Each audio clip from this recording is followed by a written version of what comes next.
उद्धव ठाकरेंनी आज कल्याण लोकसभा मतदारसंघाचा धावता आढावा घेतलेला आहे। कल्याणमध्ये जात ठाकरेंनी थेट शिंदे पिता पुत्रांवरती निशाणा साधला। गद्दारांची घराणेशाही आपण जोपासली, पण यावेळी ती घराणेशाही मोडून काढा असं आवाहन ठाकरेंनी शिवसैनिकांना केलं।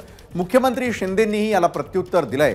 उद्धव ठाकरेंना आपलं स्वतःचं घर अबाधित ठेवता आलं नाही असं शिंदे म्हणाले।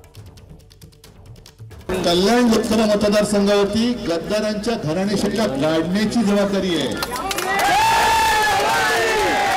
ही गद्दारी आणि त्या गद्दारांची घराणेशाही हे दुर्दैव आपणच जोपासलं। नागोबाच्या तर नाहीच, कारण नाग सुद्धा पवित्र असो, भगवान शंकराच्या घरात असे गांडूळ आहेत,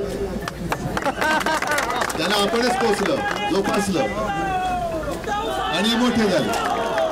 आता यांना त्यांची जागा दाखवून देण्याची गरज आहे। घराणेशाही म्हणजे काय त्याचं डेफिनेशन त्यांनी सांगायला पाहिजे।